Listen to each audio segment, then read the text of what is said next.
Hey everyone, okay, welcome to today's video. We are going to be making a under eye hydration mask. I'm going to start by going in with my humectants.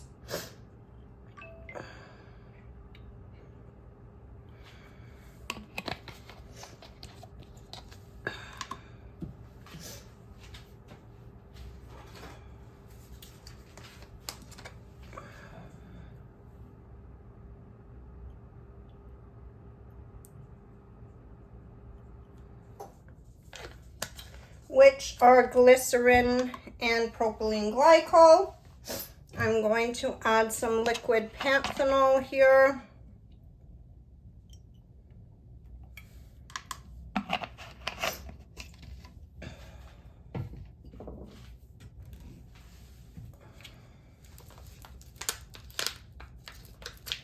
And now I've got my niacinamide.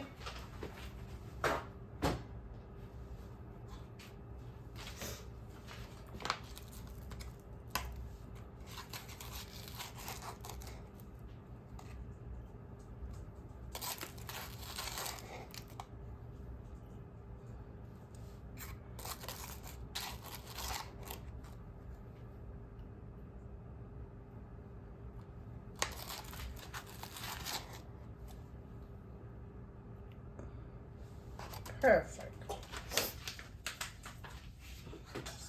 And now my ferulic acid.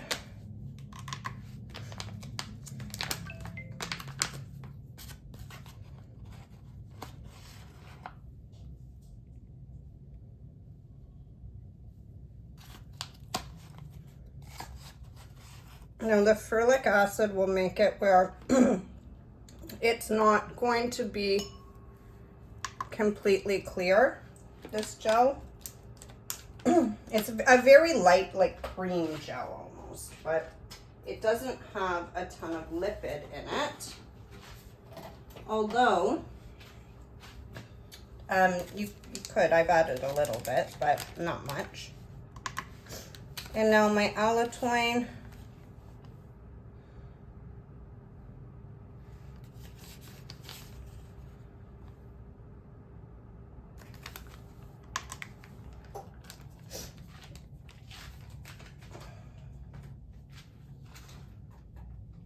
My sodium EDTA. This just boosts your preservation a little bit.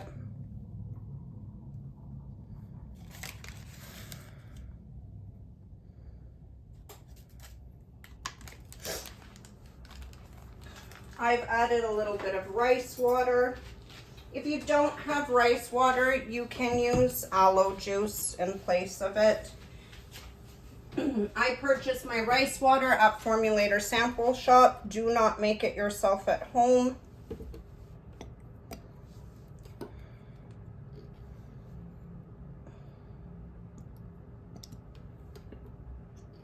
You will have all kinds of microorganisms entering your product if you attempt to make rice water yourself at home.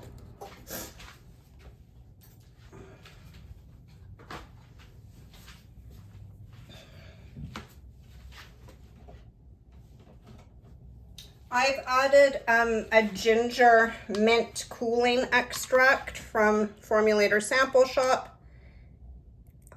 And this is really nice in gel products because it does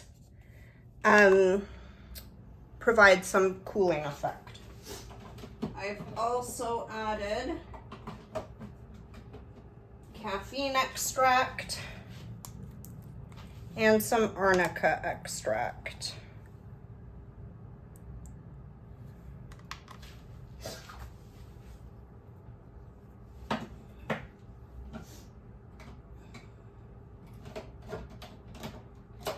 This is my second time recording this video because the first time I recorded it, the play button hadn't pressed and I did all of this measuring beforehand, so unfortunately I had to do it twice. Okay, so now you're going to take your product off the scale for a minute. I love these because I've used one end for the ferulic acid and now I can use the whisk end. So again, this makes dishes minimal, which for me I always choose to use things that will make dishes last at the end of all of this. So you'll see you've got a nice, like, all those powders dissolved nicely.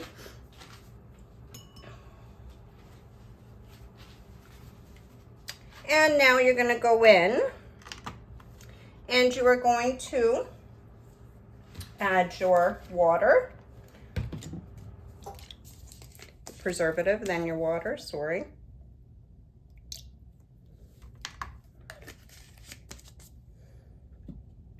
And now your water. Okay.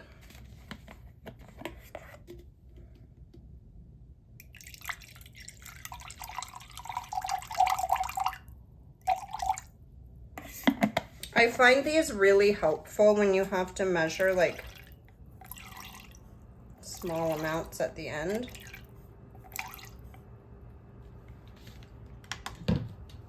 Okay, so now is where we're going to add our gelling agent. Now this is a really important part of the video, especially if you do not have an overhead stirrer. Please make sure that you watch and you listen to everything that I am saying because it is definitely relevant to you. Gels always turn out better when they're made with overheads. Unless you are using a gum as your gelling agent, I often do with you guys following along because I'm not sure how many of you have overhead stirrers. I am using Sepimax Zen. So I'm going to weigh out my gelling agent first in a weigh boat.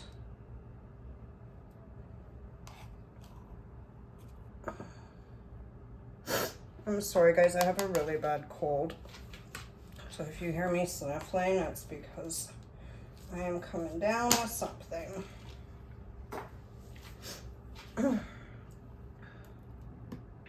Okay, so now we've got to add our Sepimax.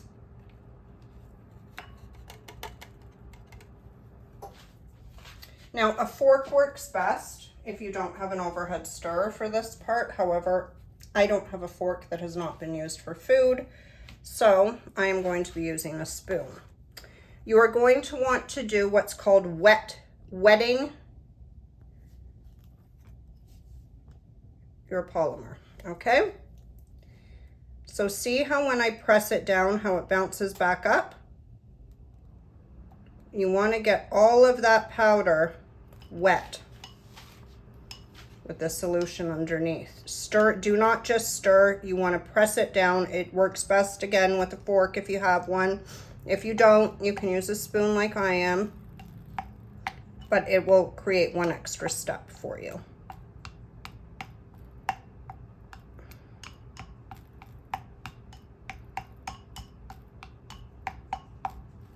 Okay.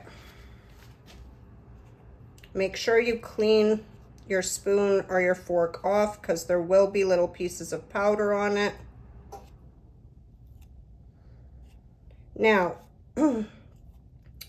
if you are mixing by hand, you might have to adjust the ratio of Sepimax Zen. You might have to increase it. If you are mixing with an overhead, as I will be, you are going to put this under the overhead like this. Now, if you are mixing by hand, this is a 2-day process with Sepimax Zen, a lot of times. You cannot go in with your stick blender, don't do that. Put it in the fridge like this, cover it, and let all those pieces of gum hydrate till where they disappear. You can go in and you can stir it from time to time, to see how much it thickens. You're gonna really, really, really need to stir. So you might have to, I've used Max at 2, which creates a beautiful gel. You guys might have to up it if you don't have an overhead stirrer, and it will take a lot longer to thicken. So just keep that in mind. For me now, I'm gonna put this under the overhead for 15 minutes on about 250 RPM, which if your overhead doesn't have RPM, just between low and medium is fine. And let it hydrate because we want all these little pieces of powder in there to fully dissolve, because that's what's gonna thicken our product, okay? Okay, so you can see this is mixing.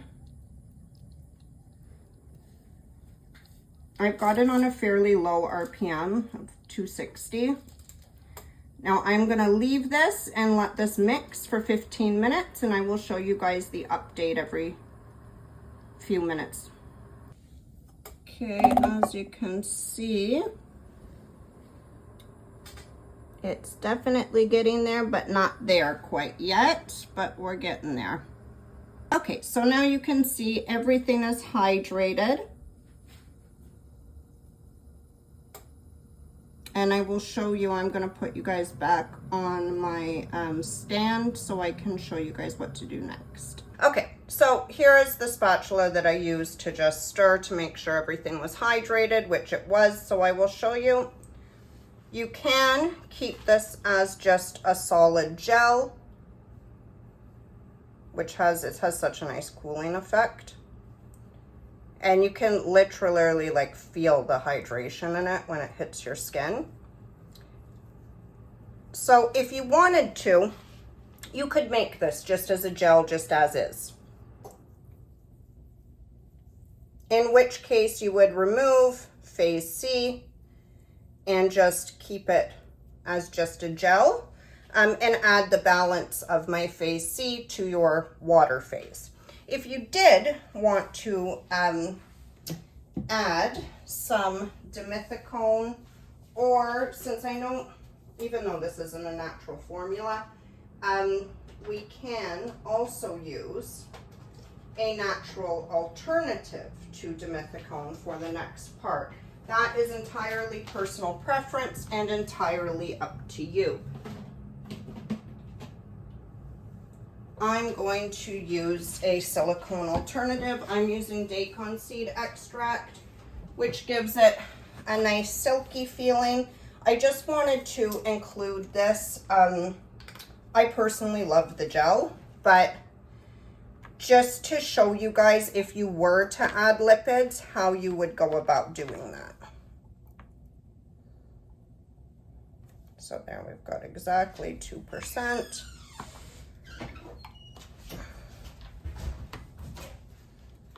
Okay, so I've put the 2% in my pipette.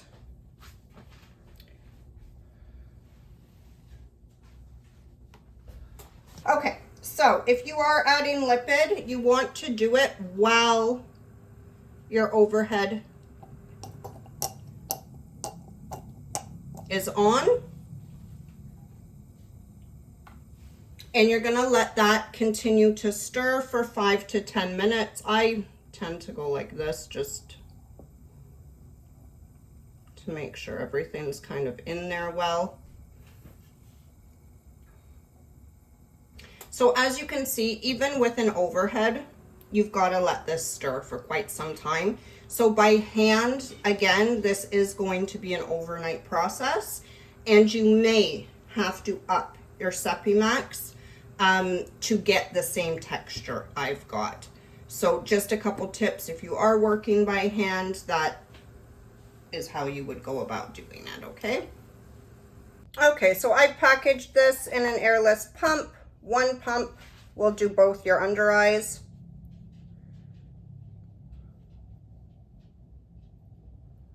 Remember, this is an overnight mask, so you'd put a nice layer on each of your under eyes. You can actually use this all over your face if you want to, but it's particularly nice for the under eyes because it has the cooling effect And it has some nice extracts in there for under your eyes to really hydrate them, especially if you're, if you do wear concealer at all. I know even no makeup girls tend to wear concealer.